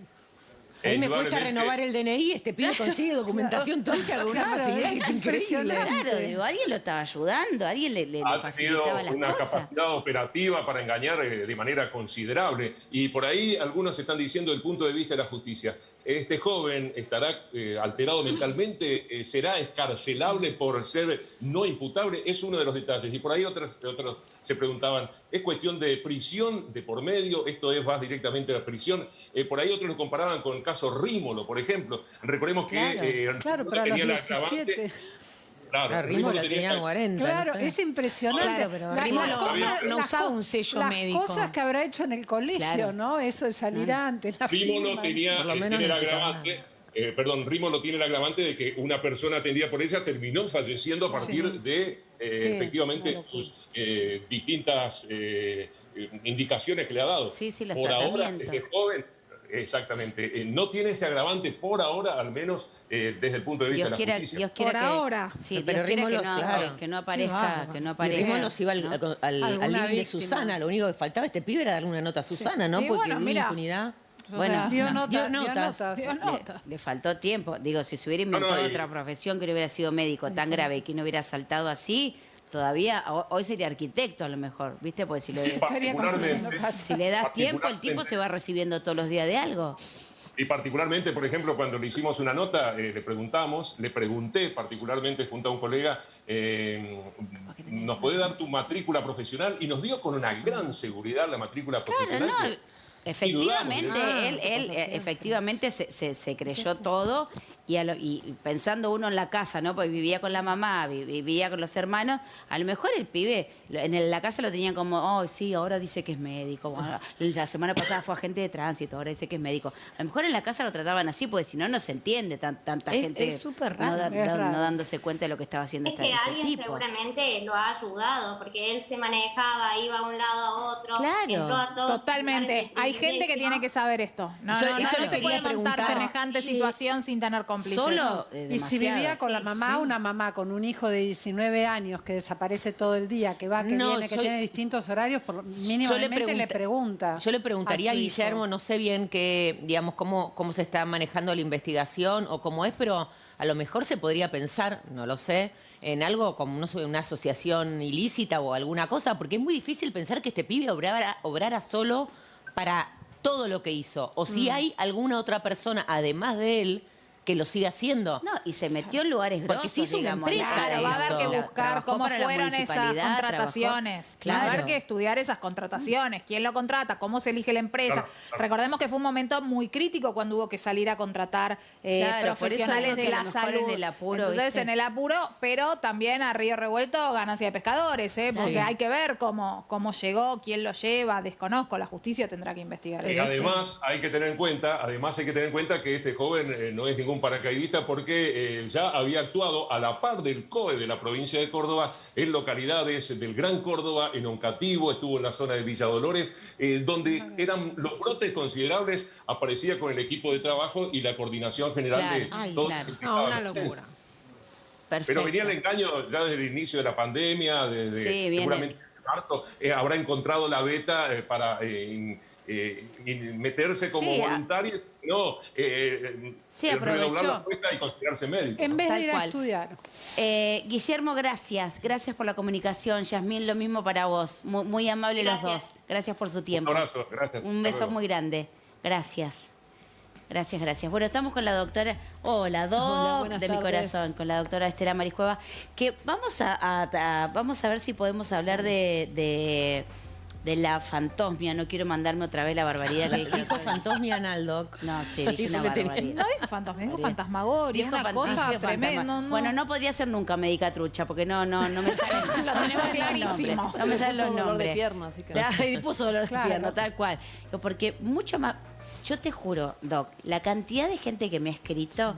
por el tema del olfato, me impresiona. ¿Y quién fue la primera que lo dijo? La primera que lo dijo acá hace 20 millones de años fuiste vos. Así que ahora vamos a hablar en profundidad. Me acuerdo, se lo preguntó Lío. Lío estaba ahí, ella estaba ahí y empezaron a hablar del olfato y de Lío empezó el olfato y bueno, le mandamos un beso a Lío, pero en ese momento pensamos que loco de mierda. Bueno, en realidad lo seguimos pensando. No, tampoco. Y se pusieron a hablar entre ellos dos y nosotros... Bueno, así que vamos a hablar de la pérdida de olfato y todos los trastornos del COVID, que es un bajón. Digo, de hecho, recién cuando la vi a la doc, me vino el olor y dije, ay, Dios mío, menos mal que está la doctora en el piso.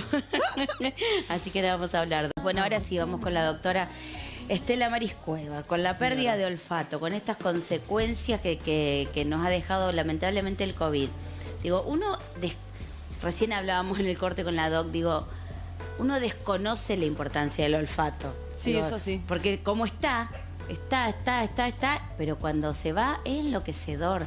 Digo, uno hasta te da la sensación que perdés la identidad. Digo, lo que vos me decías, no tenés tu olor. Hay cosas que dejaron de ser. Digo, desde el olor a mi hijo, el olor a mi marido, mi propio olor. Yo le decía a la doc, voy por el 5.º perfume que me compro, porque necesito tener sentirme yo algún tipo de olor, alguna referencia. Digo, ¿cómo sería el tratamiento? Digo, ¿existe un tratamiento? Sí existe, ¿Me va a volver? Sí ¿Qué es lo que puede pasar? Pero por ahí podríamos comenzar hablando un poco antes. El sentido del olfato es un sentido que ha sido infravalorado siempre y tuvo su importancia cuando el hombre tenía la postura cuádruple, porque la nariz estaba más muy cerca de la tierra, del piso. Claro. Pero eso hace 4.000 millones de años. Después el hombre adquiere otra postura, adquiere la bipedestación y es por esto que aparecen otros sentidos a tener mayor importancia, la vista y la audición.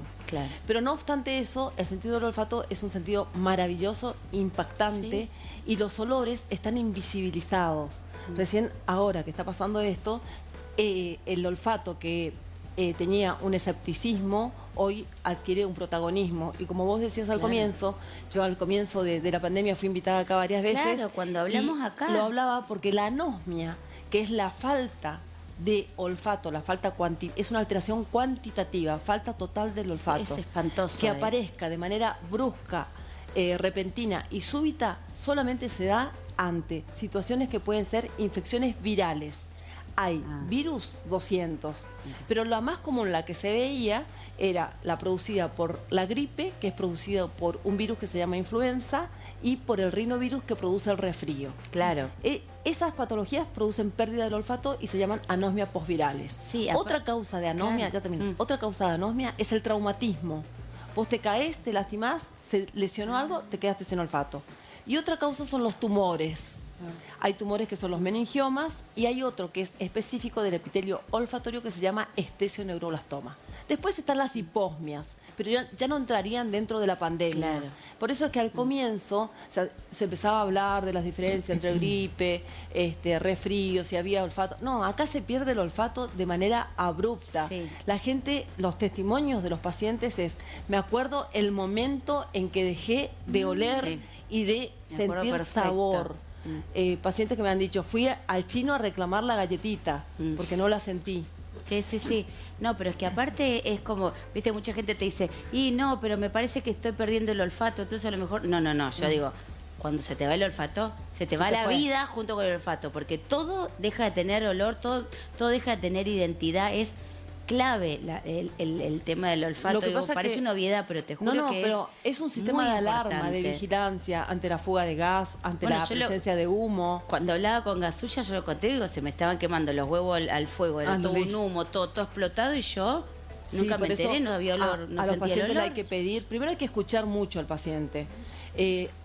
Tratar a pacientes con alteraciones de olfato, tenés que tener mucha paciencia, tenés que explicarle y tenés que contener al paciente y muchas veces es necesario trabajar con un equipo multidisciplinario, con un psicólogo. Sí. Porque el paciente se encuentra frustrado.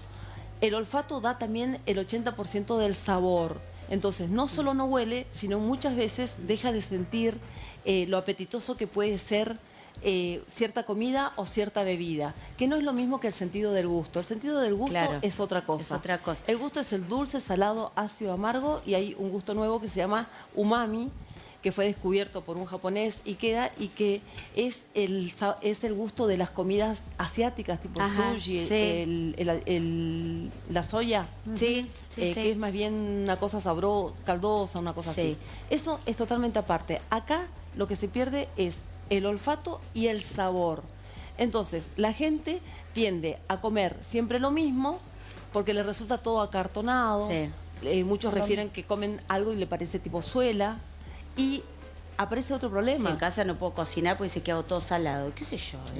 ¿Pero que perdés la textura también? No, perdés el sabor. Claro, pero es muy buena tu pregunta. Me llamó la pero atención. es muy buena tu pregunta. ¿Sabes por qué? Porque la gente, lo que quise decir es que cuando pierden esa cosa de decir qué rico, viste que los sabores y los olores no tienen un nombre propio. Uno dice qué rico, qué feo, en cambio los colores son los primarios y son los secundarios. Cuando la gente come ahora y tiene alterado su olfato y su sabor, dice, todo me parece que estoy comiendo suela, que estoy comiendo cartón. Pero el trigémino es un nervio que también aparece en el sentido del olfato, aparte del nervio olfatorio. El nervio trigémino capta las sustancias pungentes. Entonces, por eso es que si le pones más condimentos, capaz que una pimienta te da como algo que te da un poco de calor. Claro. ¿Entendés?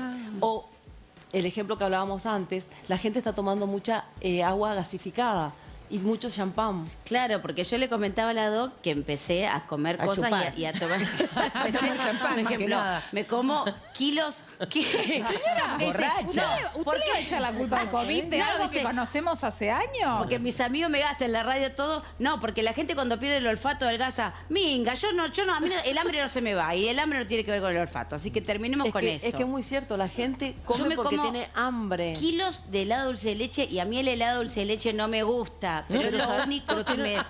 Pero tiene una respuesta.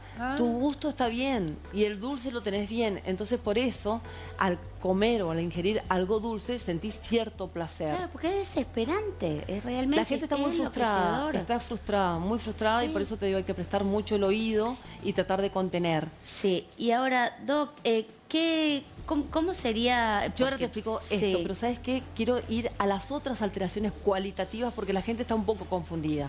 Una es la alteración cuantitativa, que queda sin olfato y puedes tener alteración del sabor, ¿sí o no? Y la otra son las alteraciones cualitativas. Ahí están las disosmias. Es un capítulo en donde se altera o hay una distorsión en la interpretación de los olores. ¿Eso es la fantosmia? O sea, oler algo que no existe. Esto es la disosmia. Oler algo rico y pensar que es algo feo. Es la distorsión en la interpretación de los olores. Claro. Dentro de este capítulo están las parosmias y las fantosmias. A eso quería llegar. Y ahora apareció algo nuevo que ayer tuve pacientes, las hiperesmias, que ahora te explico. La parosmia es la alteración en la percepción de lo que uno está oliendo. Suponte, hay olor a café y uno siente olor a una tostada. Claro. ¿Ok? O estás comiendo carne y te sabe tipo una raba, una cosa así, gomosa. A pescado. ¿Ok? Sí. Eso es la parosmia. Después tenés la fantosmia. La fantosmia es sentir que hay un olor cuando la sustancia odorífera es irreal, está ausente. A mí me pasa eso. Esa puede ser de origen periférico, que de hecho es de origen periférico y tiene una explicación, o de origen central. O hay un fantasma. Te voy a decir primero la de origen central porque la descartamos enseguida. ¿Viste la gente que tiene migraña? Antes de que aparezca la crisis, siente un olor y eso le está avisando que viene la crisis. Y con la epilepsia pasa lo mismo. Esa es de origen central. En el caso de la fantosmia de origen periférica, está dado porque se lesionó el receptor de la célula principal del sentido del olfato, que es casualmente una neurona, y es la única neurona que está fuera del cerebro. ¿Cómo sabe, Majuez? ¿Y qué hace? ¿Porque no se reproduce? Tenía una sola neurona que me funcionaba y ahora no funciona. Y está bárbara la pregunta que hiciste está fabulosa. Justo la olfativa. Porque voy a decir la hiperesmia, que ayer la tuve. La hiperesmia es, el paciente siente el mismo olor ante olores diferentes. Sí. Perdón, me pasó esta mañana eso. Claro. Y después hay otro testimonio. Generalmente el paciente huele a olores feos. Los olores le saben feos. Puede pasar de que tenga una cacosmia, de que él siente olor feo. ¿Qué es eso? O puede pasar también de que sienta olores lindos. Tal cual. Que a esta paciente yo le pregunté, es la mujer de un médico, y le pregunté, bueno, pero dentro de todo, le dije, dentro de todo estás oliendo a jazmines. ¿Sabes lo que me dijo? No es lindo, porque esto me trae el recuerdo de mi madre y me trae el recuerdo del cementerio. Entonces, los olores tenés que saber que evocan recuerdos de situaciones, de lugares y de personas. Sí, me quedan 2 minutos, me están avisando acá del control. Te quiero decir esto, lo de los olores, ¿por qué es el olor errático, el olor diferente? Porque las células basales, que son unas células, 3 células hay en total, pero las células basales son las que van a reemplazar a estas que se lastimaron. Claro, la dañada. Entonces, la tuya. Entonces salen las señales, pero toman caminos erráticos. Por eso aparece la parosmia o la fantosmia. Claro. Porque el camino es errático, pero es un buen indicativo. Ahora, yo quiero como llevar esperanza para vos que has perdido todo, hermano, como yo. Digo, porque ahora me pasa algo con la lengua, pero no importa. Un beso a mi psiquiatra, que lo tengo que ir a ver pronto. No, digo, porque quiero dar esperanza porque esto es posible de recuperar con ejercicios y con un tratamiento. Digo, hay que consultar al médico. Bueno, la doctora Estela Maris Cuevas es una grosa. Digo, esto tiene un buen resultado. Cuanto esto más recupera. Cuanto más rápido y gracias a la difusión de tu fantosmia, la gente está consultando inmediatamente.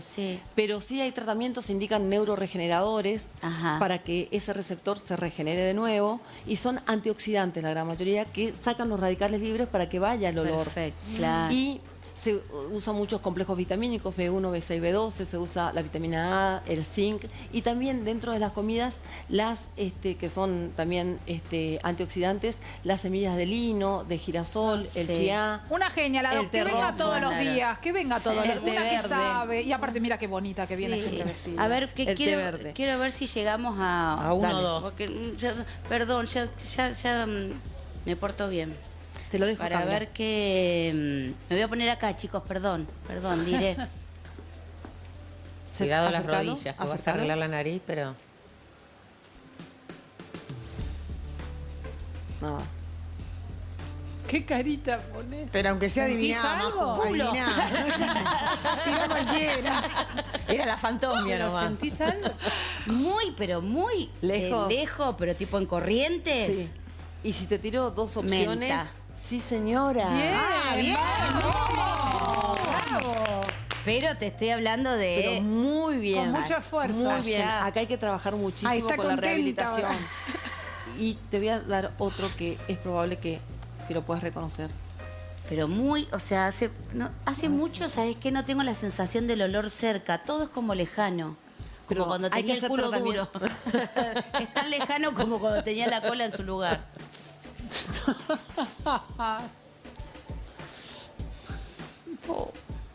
¿Aparece algo? La carucha. No te preocupes, yo te voy a dar opciones. Acá en teoría no había olores. ¿Aparece algo? Yo te doy opciones, no te preocupes. ¿Te parece ananá, vainilla o ahumados? Ahumados. Bien. Bien, buena. Ay, estoy a nada de ganarme el auto. Me quiero llevar ese juego a casa. No es un juego, ¿eh? No, me tengo que ir bien el noti. Espera. A ver. Rápido, más si no lo lees, lo pasás. El último. Pero con ganas, con muchas ganas. A ver. Esa quería. Ay, qué bueno sentir olor a algo. Buenísimo. ¿Sabes qué es eso? ¿Qué? Es vinagre. Y ahí está actuando el olor pungente. Ahí actúa el trigémino. No estás tan mal, tenés que hacer tratamiento. No es tanto el olor, sino la puntada. Ay, bueno, gracias, Doc, te quiero, chicas, gracias. A ustedes, muy gracias. amable. Bueno, vayan al médico, no piensen que están locos, no pienses que estoy loco. Nos vamos a casa, los dejamos con el noti hasta el lunes. Chau, compañeras lindas. Chau.